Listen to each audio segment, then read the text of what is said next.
Yeah, good afternoon, students. How are you? Yeah, I hope you are doing well. We're still in the COVID season, and because of that, we want to remind you of the protocols that have been laid down by World Health Organization as well as our government. If you have nothing doing outside, please stay home. Now we're about to begin the course which has the title Introduction to Atomic Physics, Heat and Optics. Course code EBS. Now we're going to look at the contents of the individual units, and once we are done with that, we'll set the ball rolling. In Unit 1, we are going to look at the history of the atom by tracing it from Proust's atomic theory to Rutherford's atomic model, and then we may be looking at other renowned scientists who have also contributed in the area of the model of the atom. So we'll look at Ernest Rutherford's model of the atom. We'll also look at Bohr's model of the atom, and also look at some experiments that were conducted by other scientists like Millikan, J.J. Thomson, and the rest.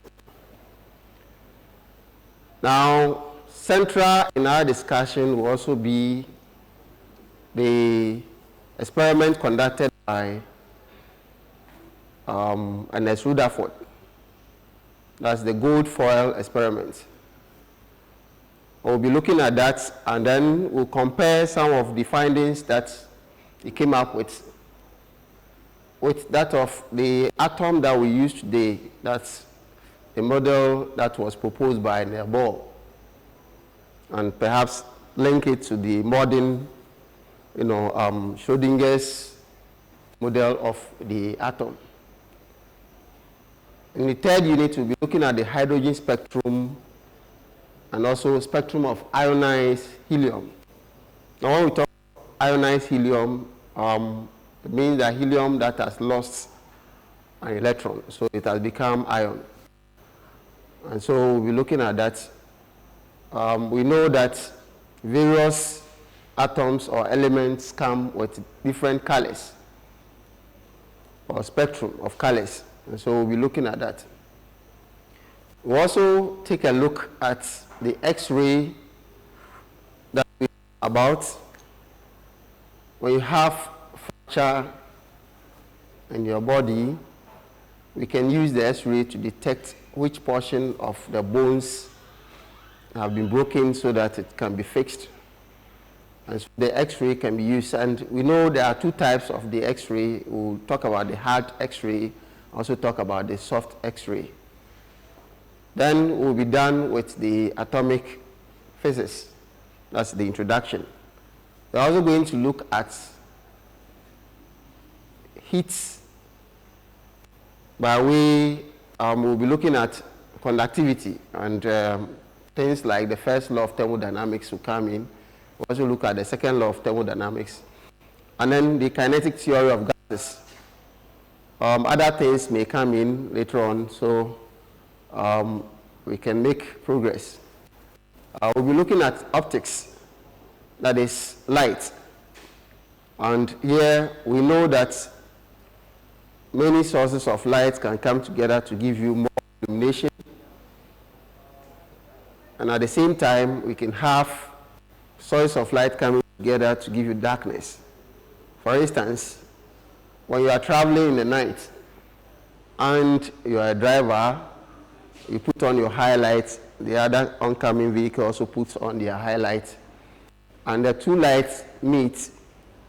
There's a likelihood of the two of you, both drivers, not seeing your path, and so you may end up involving in accident. And so we'll be looking at these scenarios, and we call these things interference of the light. So there will be constructive interference, there will also be destructive interference. We'll look at that. Then we also look at interference from single slit and interference in thin films. All these things just to get us abreast with what happens to light by way of talking about its wave nature. You know, in our first year courses, we looked at the particle nature of light, where we talked about reflection and then refraction. So we want to kind of go a step further to look at other properties of light, that is diffraction and also interference. So basically that's what we'll be doing for the semester. We have 6 weeks of online tuition, and then we also have 6 weeks of face-to-face tuition. That's when you come back. But let me just remind you that all the things that we'll be doing online will not be repeated when you come. And it's also important to know that these videos will be uploaded on platforms like the Google Classroom. We also have them on your WhatsApp platforms. So visit there, even if you were unable to join the live lesson, so you can follow through with the lessons that we have. Now, I want to begin with the history of the atom.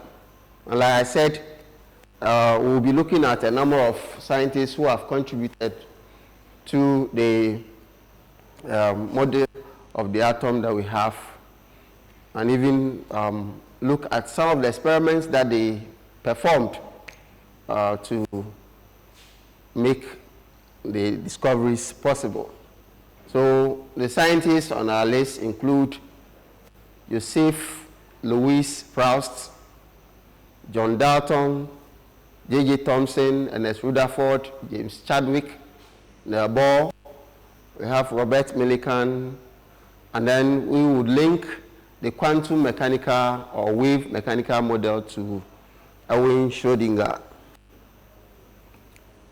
The objectives for this lesson include be able to define the atom. So we should know about the definition of the atom.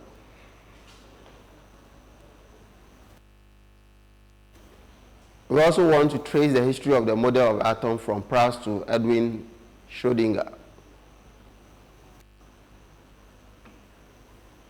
We'd like to identify stations of each model of the atom.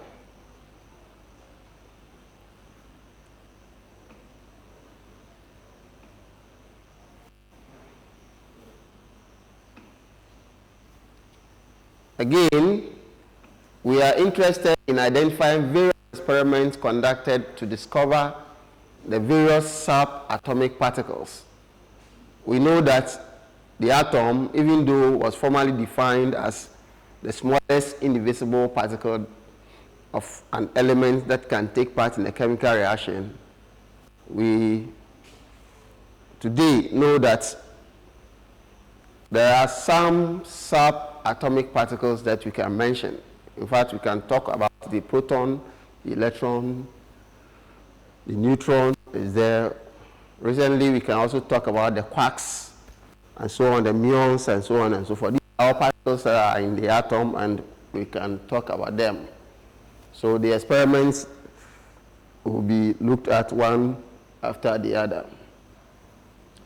Now, before I come with my definition for atom, I would like you to just jot down your own definition of the atom, and then once mine comes, you compare whatever I have written with mine, and then we can make progress.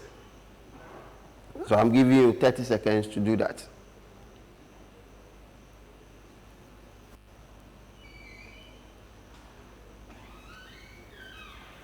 So let's see if any of you has been able to define the atom as I have done. So my definition suggests that the smallest unit into which matter can be divided without the release of electrically charged particles.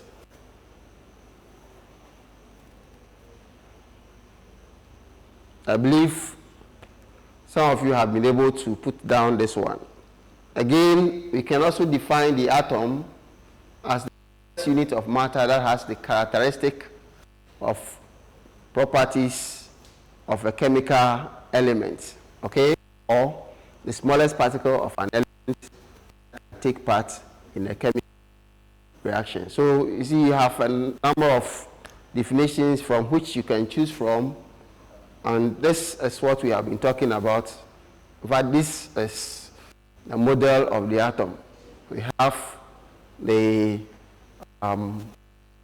model and then the model by Nebo that we have been drawing in our classrooms.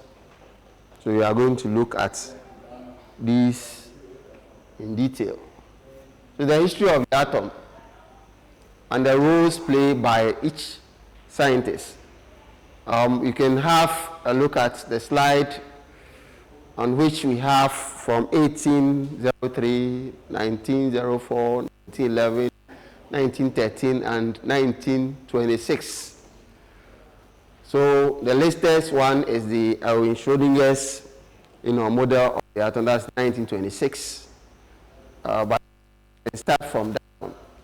Now let's also remind ourselves of the fact that some other scientists have done several work in the area of discovering the atom and have also proposed some models that we can use to describe the atom. But because their experiments, their findings were not based on any experiments, we cannot actually have them, added to the list. So we'll briefly mention their names and, state what they actually did so we can make progress.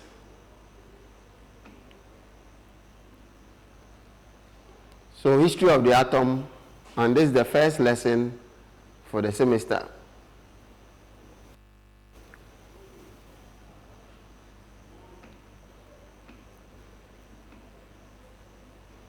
Now this is Democritus. Democritus, 400 BC, long ago. You and I were not there. Now, he was a Greek philosopher, okay?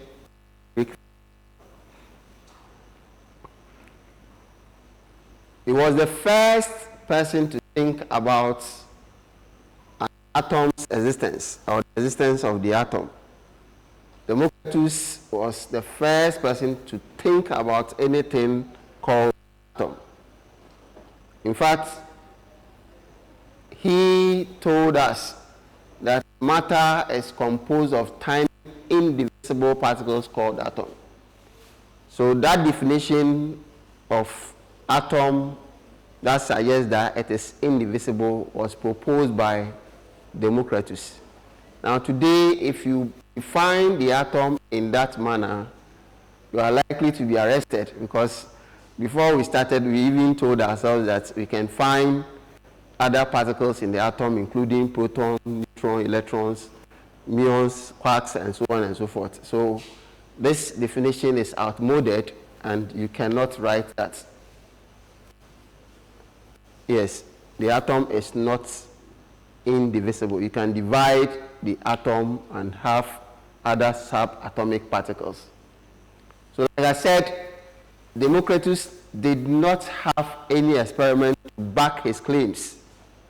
So he had no experimental evidence to support whatever he said. And so if you look at the list, his name is not among the lists that we want to study, but it is good that we go and acknowledge him for the effort that he made. Now this handsome man by name Joseph Louis Proust, 1794, 1799, also proposed what we would refer to as the atomic theory. So Proust's atomic theory published a law which today we know and we call the law of definite proportions or law of constant composition. Proust states that in his law, a compound is composed of proportions of elements by mass, regardless of how the compound was created. So, I mean, if you create the compound in the lab, maybe in your house, anywhere you create it, even if it's on the market, you get some few things and put them together and you create a compound. You will still have the exact proportions as wherever you do it. So if maybe I pick two oxygen atoms and combine them with, let's say, carbon to get carbon dioxide, wherever I do that kind of preparation, I'm supposed to get C and then O2, CO2. Is it clear? Yeah, so that law is called the law of definite proportion or law of constant composition. Very, very important. Now, very soon we'll look at a video on this law proposed by Proust, so we can get a full understanding of what we are trying to talk about. So let's go to our video and take a look at or watch the video on the law of constant proportion.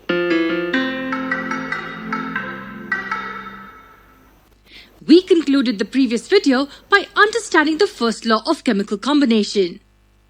Now we need to take a look at the second law, which is called the law of constant proportions or the law of definite proportions. They're the same thing. The law was first put forth in the year 1797 by a French chemist called Joseph Proust and hence is also referred to as the Proust's law. What does the law state? The law states that in a chemical substance, elements are always in a fixed proportion by mass. Now what does this mean?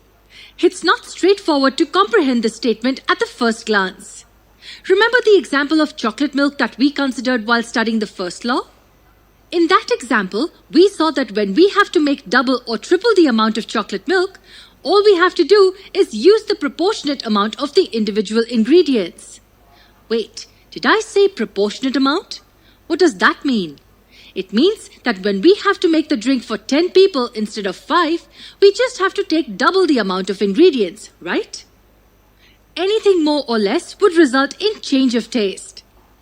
Similarly, in any chemical substance, the elements present are always in a fixed proportion by mass. So let us take the example of elements A and B giving us the compound C.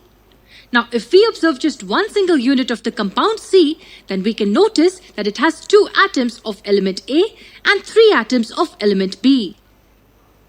Is it true for all the units making up the compound C? Yes.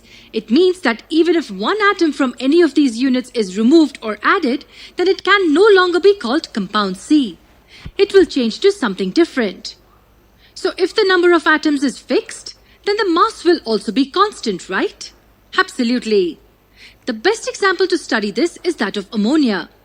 If we decompose ammonia by any means, say by extreme heat or some other way, then we get the nitrogen and hydrogen atoms in the same proportions by mass.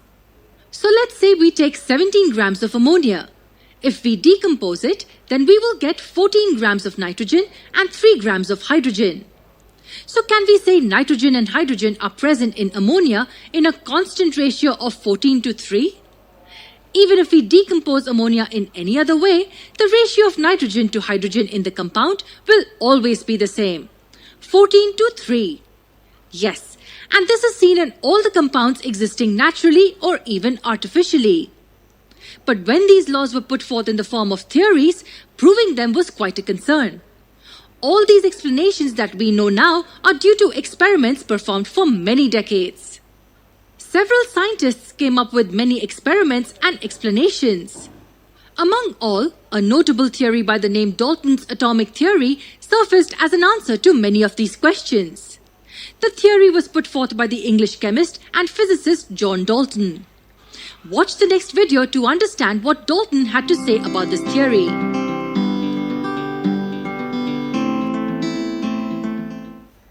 Yeah, so students, I believe you have all watched the video on Proust's law, the law of constant or definite proportion. Now, if you take a critical look at the law, then you realize that the relative quantities of any given pure substance or chemical compound constituents remain invariant with regards to the elements that came together to form it. And this is regardless of the source of the compound, wherever you find the compound. So again, if you were to have water in, let's say, Kumasi, and you go to Accra and get water there too, anywhere you go and find water, the proportion of water in terms of its composition, hydrogen and oxygen, remains fixed. That is what Proust is telling us. We'll find out if this is true. If it is sodium chloride, that is salt, table salt, wherever you go, according to Proust, whatever salt you find which is sodium chloride must come with sodium and chlorine. And that is what it means. And so example can be given as always sodium chloride's composition will be 39.34% sodium and 60.66% chlorine by mass. So wherever you find sodium chloride or salt, that is the composition of the individual elements that came together to form, sodium and chlorine. This is very important, and that law was proposed by Proust.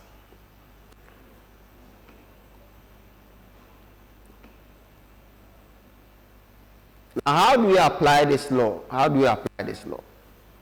And so it means that each time I want to form, let's say, water, then I need, 2 atoms of hydrogen and then 1 atom of oxygen. And some of the atoms are diatomic in nature. So hydrogen, for instance, is H2.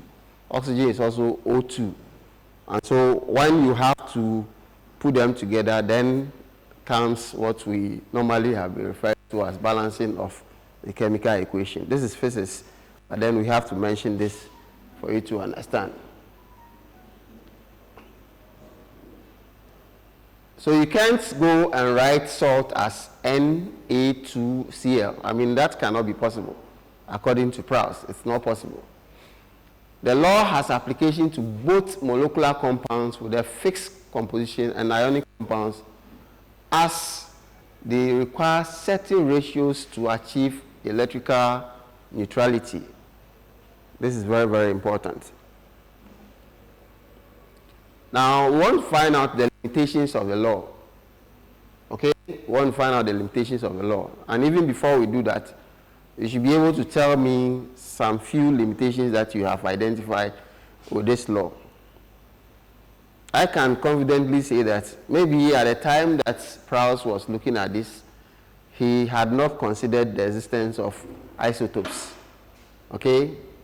He didn't look at the fact that there could be atoms of the same element having the same number of protons but different neutron numbers. Hence, there will be that kind of difference in mass, as we already know. And so I think that that should be one of the limitations. And so let's find out if that is true. That this law is not applicable to non-stoichiometric compounds such as ferrous oxides. Now, one assignment I would like you to undertake is to find out a non-stoichiometric compounds are.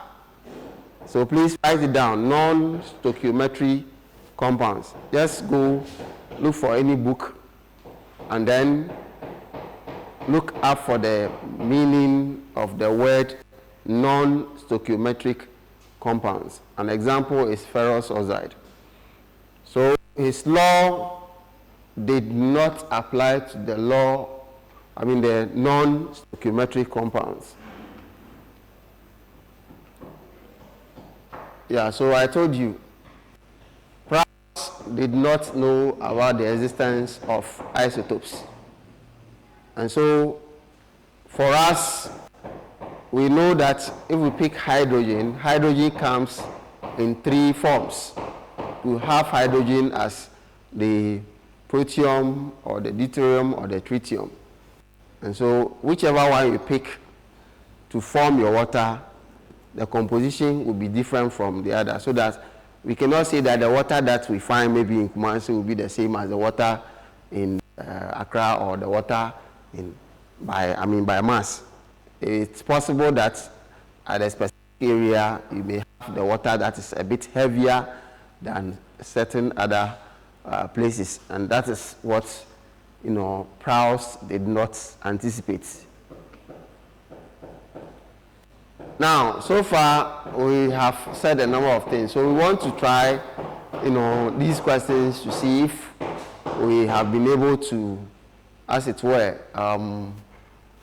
go through the lesson properly, and if we are able to answer this question, it means that we are good to go to the next lesson, which will be lesson 2.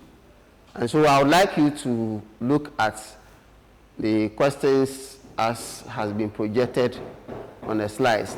The law proposed by Proust based on his observation on the composition of chemical compounds. That's one. What was the name given to this law? We should know that. Then 2, what deduction can be drawn from this law relative to the formation of pure compounds? Again, you should be able to do that. And what is the limitation, or what are the limitations of this law? I believe we went through the slides properly, and so these questions can be easily answered. Now you have to do more research. We cannot put everything on the slides for you, and so you need to read more and make it on your own. We will have to end this here.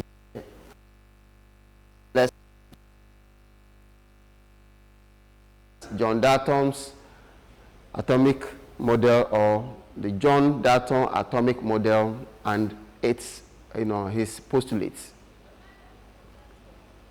John Dalton atomic model and postulates. That's what we'll be looking at in the next lesson. Thank you very much, and see you in the next lesson.